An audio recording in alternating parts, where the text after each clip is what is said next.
Coming up tomorrow on an all-new Plan A Conversations. I sit down for a heart-stirring conversation with world-renowned vocal artist, educational activist, pastor, and founder, Dr. Wintley Phipps.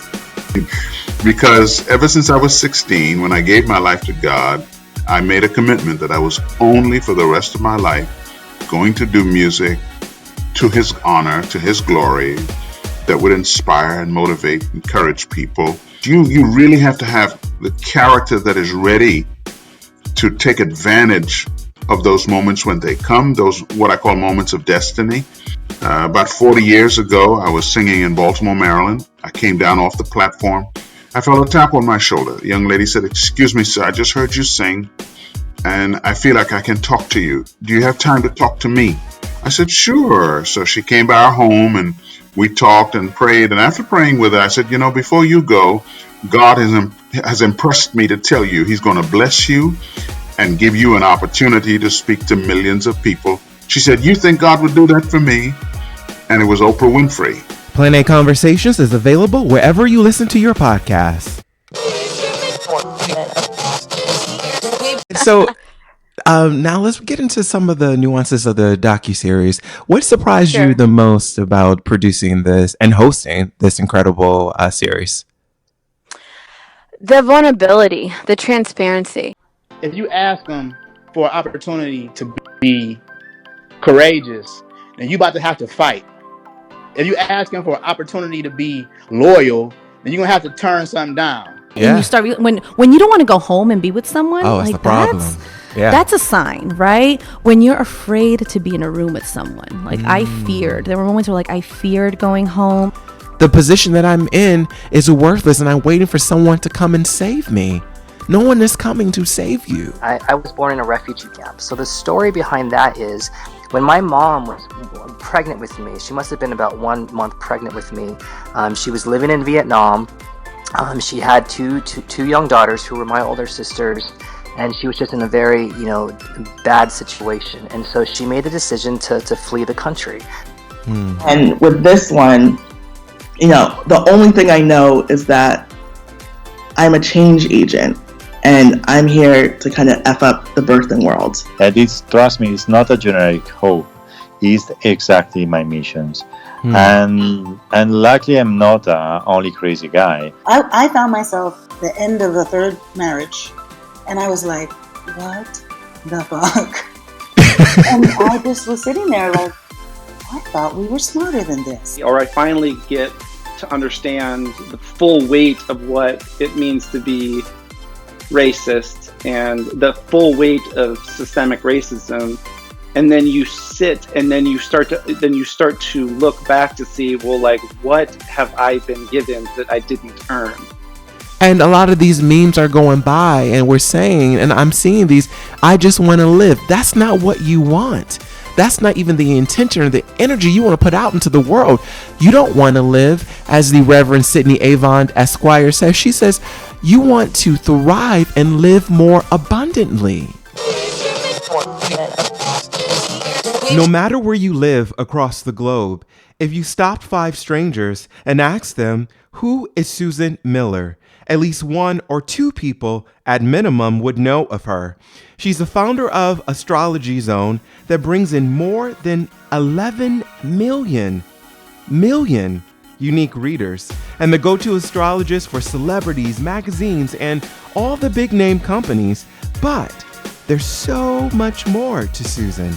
In today's conversation, we pull the curtain back and take a deeper look at Susan's spiritual beliefs, how she feels God created astrology, and what you can do during this time to step into your unique purpose. You're listening to episode 17 of season 4, Plan A Conversations with Clay S. William. And my number one question to you just out the gate is, Susan, how do you define your purpose in the world? Ooh, that's a really nice question. I feel my purpose is to show my readers all the information I see about them, all their opportunities, and if I see challenges, which right now I think everybody's seeing, ways that you can cope with them and see it in a different light. Yeah, and I tell my theology friends, they always say to me, like, "Clay, are you seriously thinking about like the stars? Is that really how you are like, leveling your days?" And I have it. The thing I tell them is that Susan always says that it's not predestination. That's not That's what right. it is. It's helping guide us towards making our lives better so that we can live out our purpose. Would you say that? Absolutely. Right on the money. Definitely. That is the purpose of astrology. Astrology is best used for planning. Hmm.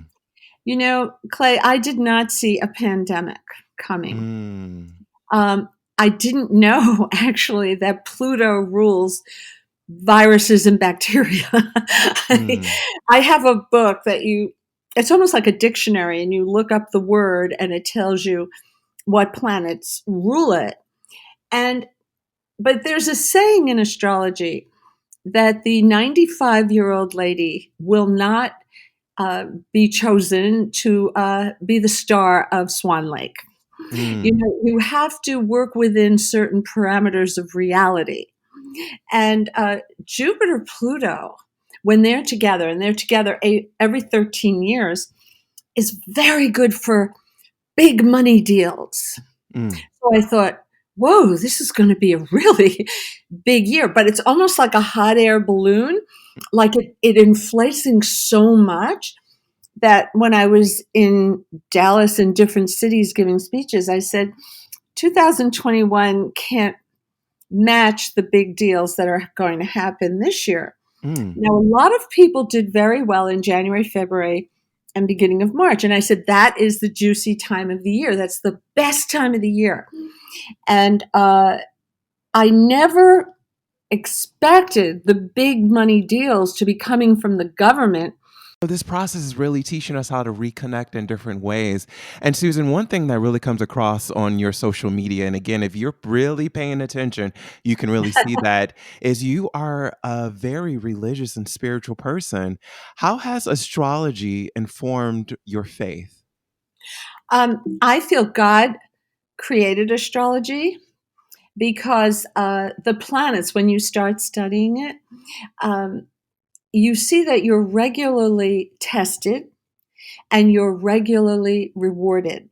So interesting that you say that, Susan, because like as you're talking about like that sense of miracles and people, like I'm literally in tears right now because it's literally what has Mm. been my journey. I moved to New York City with $500 to begin this whole company Wow. of helping people, and and it's been Mm. extraordinary. And you are so right about sometimes we don't look to see those miracles and those people who Yeah, are propping you up. And I think this is really what this time is for. It's allowing us to take a step back to look and see the not the ever presence of God, but also the ways in which we are interdependent on each other. totally interdependent.